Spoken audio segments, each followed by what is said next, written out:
आप भी 2025 में एक नया टारगेट बनाना चाहते हैं? अगर हाँ तो इस वीडियो को बिल्कुल भी स्किप मत करना, नहीं तो आप उन 5 पॉइंट को यहीं पर छोड़कर चले जाओगे और आप बाद में यही सोचोगे काश यार उस वीडियो को देख लेता। तो सबसे पहला पॉइंट आता है learn how to handle failures. अगर आपको असफलता मिल चुकी है तो आप क्या करेंगे? सबसे पहले असफलता को स्वीकार कीजिए, क्योंकि असफलता जीवन का हिस्सा है। जितने भी सक्सेसफुल लोग हैं उन्होंने असफलता से काफी चीजें सीखी हैं, लेकिन कोई भी डायरेक्ट सक्सेसफुल नहीं हुआ है। अगर मैं स्टीव जॉब्स की बात करूं तो स्टीव जॉब्स ने काफी ज्यादा मेहनत किया था एक आईफोन को तैयार करने में, लेकिन इस फोन को आने में लगभग लग गए 16 साल। जैसे ही ये फोन लॉन्च हुआ काफी यूजर्स इसे खरीदने लगे। अब सोचने वाली बात तो ये है दोस्तों, आखिर क्यों लग गए इस फोन को लाने में 16 साल? क्योंकि ये कई बार असफल होने के कारण इन्होंने इस फोन को लॉन्च नहीं किया, क्योंकि इनको पता था कि सक्सेसफुल होने में टाइम लगता है और इन्होंने अपने टीम के साथ मिलकर अच्छा काम किया। लेकिन इनका पहला आईफोन 29 जून 2007 को लॉन्च किया गया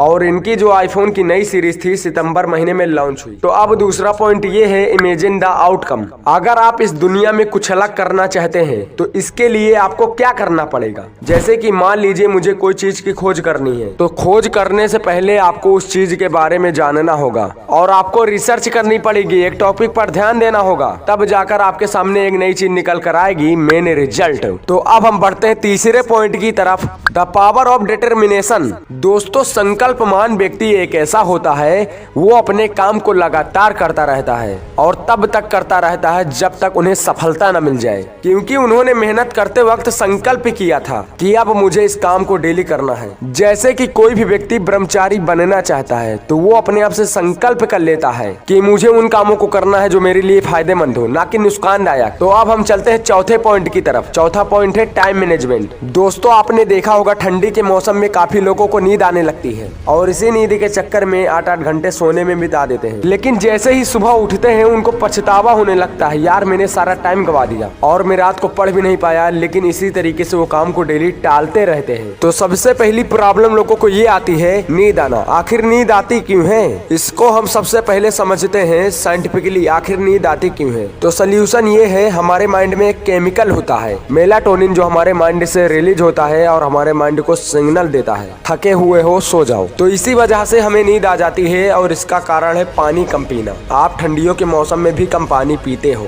इमेजिन करो दोस्तों, जो आपका दिमाग है ऑक्सीजन से चलता है। ऑक्सीजन कैसे आता है दिमाग तक? ब्लड की वजह से, और ब्लड में क्या होता है? पानी। अब इमेजिन करो दोस्तों, अगर आप पानी नहीं पियोगे तो आपका जो दिमाग है डिहाइड्रेट हो जाएगा और आपका जो ब्लड फ्लो है वो दिमाग तक नहीं पहुंच पाएगा, जिसकी वजह से आपके दिमाग को ऑक्सीजन नहीं मिल पाएगा। जब आपके दिमाग को ऑक्सीजन नहीं मिल पाएगा तो आपको नींद आने लगेगी। तो अब हम बात करते हैं 5वें पॉइंट की, मेक अ गुड प्लान। याद रखिए दोस्तों 2025 में वही सक्सेसफुल हो पाएगा जिन्होंने पुरानी आदतों को छोड़कर एक नया प्लान बनाया है। अपने लक्ष्य को छोटे छोटे हिस्सों में बांटिए और हर दिन कुछ अलग करने का प्रयास कीजिए ताकि जो आपका प्लान है सक्सेसफुल हो जाए। अगर मैं किसान की बात करूं, जिस तरह किसान बिना प्लान के फसल नहीं उगा सकता, तो आप कैसे बिना योजना के अपने सपने को हासिल कर सकते हो। दोस्तों आज से ही आप अपने अंदर की ताकत को पहचानिए और एक नए युद्ध की तैयारी कीजिए। अगर आप 2024 में कुछ नहीं कर पाए तो मेरे इस वीडियो को देख लीजिएगा और वहीं पर हमारी मुलाकात होगी। धन्यवाद।